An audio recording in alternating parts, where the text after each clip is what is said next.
बच्चों, आपका easy point education channel में स्वागत है। आज हम आपको समझाएंगे कि बहुपद किसे कहते हैं, बहुपद कितने प्रकार के होते हैं, बहुपद की घात क्या होती है और शून्य किसे कहते हैं और इसका वैल्यू कैसे फाइंड किया जाता है। तो इन सब के बारे में हम चर्चा करेंगे। आप पूरी वीडियो को ध्यानपूर्वक देखते रहिए। सबसे पहले समझिए बहुपद किसे कहते हैं। ऐसा बीजीय व्यंजक जिसमें चर का घात धन पूर्णांक होता है उसे बहुपद कहा जाता है। तो बहुपद किसे कहते हैं? ऐसा बीजीय व्यंजक जिसमें चर का घात क्या होता है, धन पूर्णांक होता है, उसे बहुपद कहते हैं। अब देखिए बीजीय व्यंजक क्या होता है और ये चर क्या होता है, इसका घात धन पूर्णांक कैसे बनता है, सबके बारे में समझिए। सबसे पहले देखिए बीजीय व्यंजक क्या होता है। एक होता है चर, एक क्या होता है अचर।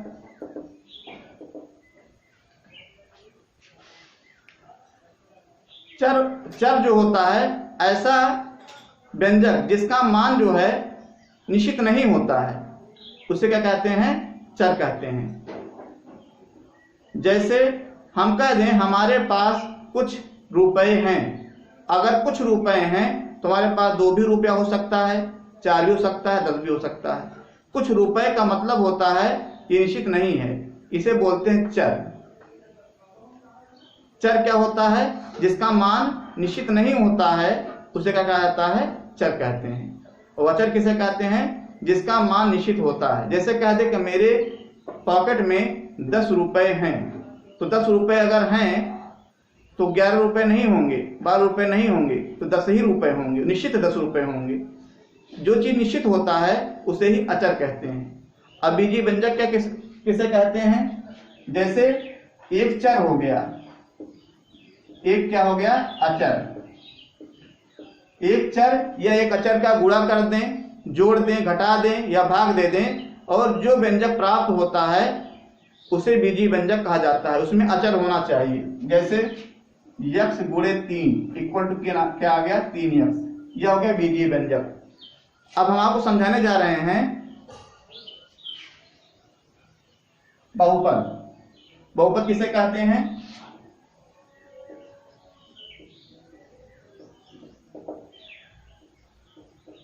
ऐसा बीजीय व्यंजक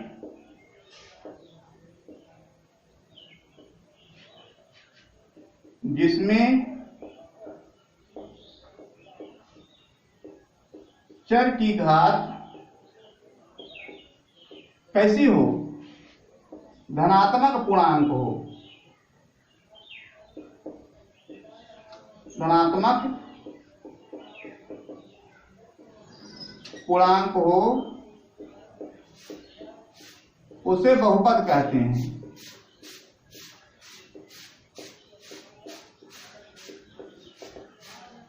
अब आप देखिए कि बहुपद समझ आपके कैसे आएगा। देखिए बीजीय व्यंजक ले लीजिए, 3x घात 1/2 प्लस 5। क्या यह बहुपद है?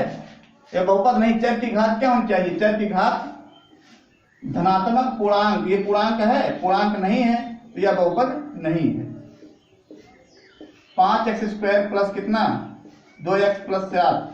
यह बहुपद है? हाँ, यह बहुपद है क्योंकि इसमें चर की घात कितनी है? देखिए चर x है, इसका घात 1 ले लेंगे, इसका घात 2 ले लेंगे, दोनों पूर्णांक हैं तो ये बहुपद है। अगर लिख दिया जाए 3 √x प्लस 5, बहुपद है? बहुपद नहीं है कि जो अंडर रूट संख्याएं होती हैं वो पूर्णांक नहीं होती हैं। 1/2 होता है, क्यूब रहेगा 1/3 हो जाएगा।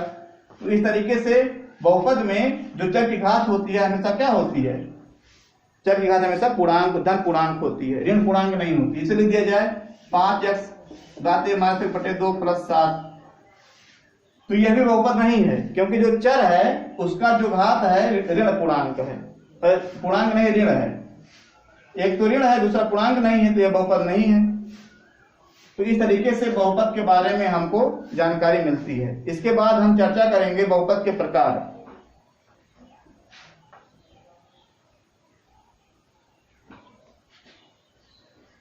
बहुपद के प्रकार।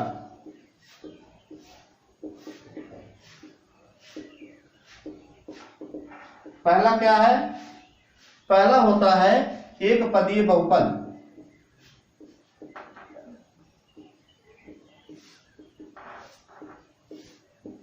दूसरा क्या होता है? द्विपदीय बहुपद।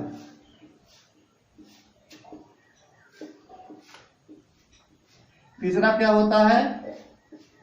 त्रिपदीय बहुपद।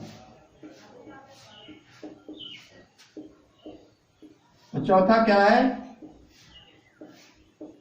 चतुर्थ पदीय बहुपद। तो एक पदीय बहुपद किसे कहते हैं? ऐसा बहुपद जिसमें केवल एक पद होता है, इसको रटने की जरूरत नहीं है। आप सीधे बता सकते हैं कि ऐसा बहुपद जिसमें कितना पद होता है? केवल एक पद होता है, उसे क्या कहते हैं? एक पदीय बहुपद कहते हैं। जैसे 3x, देखिए एक ही पद है। द्विपदीय बहुपद किसे कहते हैं? ऐसा बहुपद जिसमें कितने पद होते हैं? दो पद होते हैं। जैसे 3x + 2, ये क्या हो गया? द्विपदीय बहुपद हो गया। त्रिपदीय बहुपद किसे कहते हैं? ऐसा बहुपद जिसमें केवल कितने पद होते हैं? तीन पद होते हैं। 3x² + 2x + 5, ये कैसा? कितने पद है? 1 2 3, तीन पद है, त्रिपदीय बहुपद हो गया। बहुपद इस तरीके से बहुत कई पदी हो सकते हैं, लेकिन मुख्य रूप से हम चार पदी, ये चतुर्पदी बहुपद तक ही पढ़ते हैं। तो चतुर्पदी क्या होता है? 5x³ + 3x² + कितना? 7x + 6, ये हो गया चतुर्पदीय बहुपद के रूप।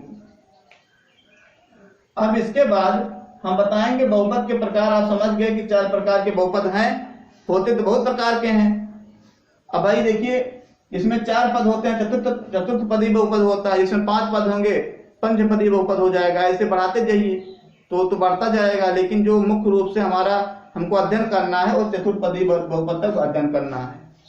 और अब आएगा बहुपद का घात। बहुपद घात क्या होता है?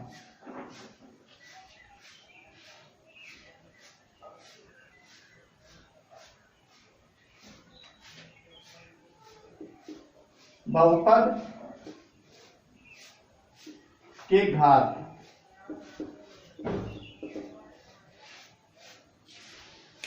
किसी बहुपद के सबसे बड़े घात को बहुपद का घात कहा जाता है।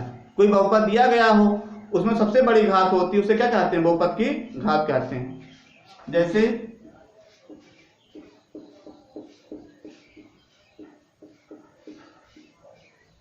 अब आपसे पूछा जाए कि बहुपद की घात कितनी है, तो सबसे बड़ी घात क्या दिखाई पड़ी? 5, तो घात कितनी हो जाएगी? 5। तो इसे कहते हैं बहुपद की घात।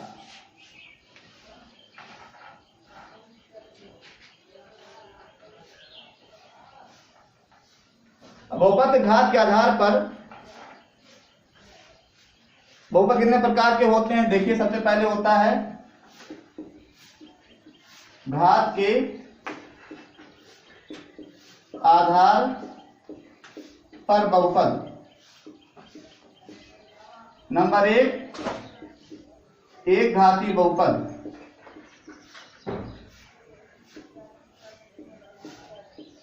नंबर 2, द्विघातीय बहुपद। नंबर 3,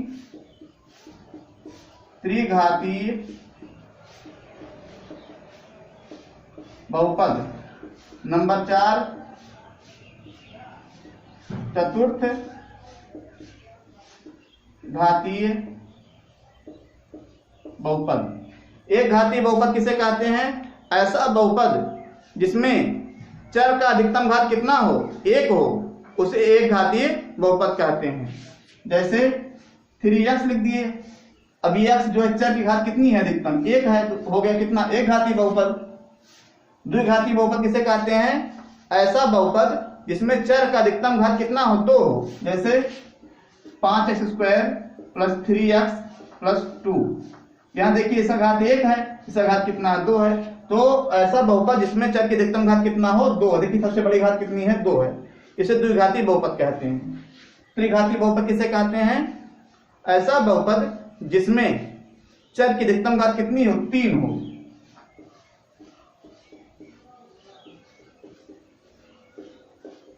देखिए अधिकतम घात कितनी है, देखिए यहाँ 1 घात है, यहाँ 2 है, यहाँ 3, सबसे बड़ी घात कितनी है? 3 है। और चतुर्घातीय बहुपद किसे कहते हैं? ऐसा बहुपद जिसमें चर की अधिकतम घात कितनी हो? 4 हो। जैसे 4x power 4 plus 3x³ plus 2x² plus 6x plus 7, अधिकतम घात कितनी है? 4 है, तो हो जाएगा चतुर्घातीय बहुपद। इस तरीके से हम घात के आधार पर बहुपद की व्याख्या करते हैं। अब आता है बहुपदों का शून्यक। शून्यक क्या होता है? ध्यान देखिए,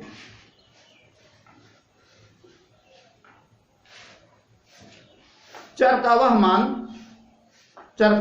वह मान जो बहुपद को शून्य कर दे, जो बहुपद के मान क्या कर दे? शून्य कर दे, बहुपद का शून्यक कहलाता है। जैसे px equal to 2x plus 1। अगर हमको बहुपद का शून्यक ज्ञात करना हो तो चर का वह मान यहां ले आएंगे जिससे इस बहुपद का मान क्या हो जाए? शून्य हो जाए।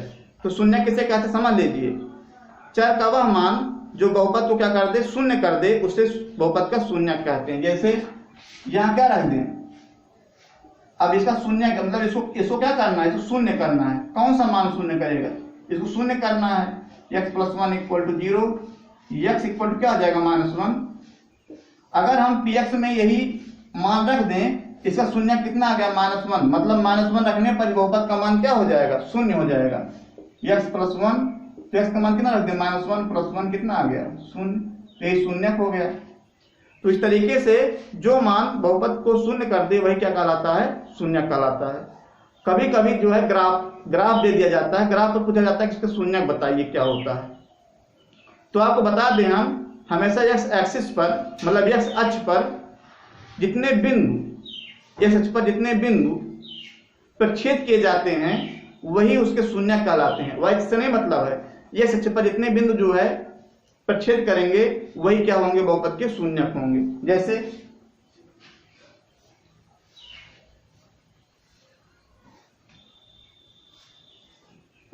ये हो गया x, ये हो गया y। अब पूछा जाए कि इसमें बहुपद के शून्यक कितने होंगे? शून्यक कितना हो गया? देखिए, एक पॉइंट इधर कितने पॉइंट पर x है? ये x अक्ष है। x अक्ष पर जो है कितने बिंदु पर प्रच्छेद किया गया है? 3 बिंदु पर। शून्य कितने हो जाएंगे? 3 हो जाएंगे। 1 2 3। अगर यहां दे दिया जाए ऐसे, बहुपद शून्य कितने हो जाएंगे? ये x अक्ष है, ये y अक्ष है, ये x अक्ष पे आना चाहिए, x अक्ष पे नहीं आया, शून्य कितना हो जाएगा?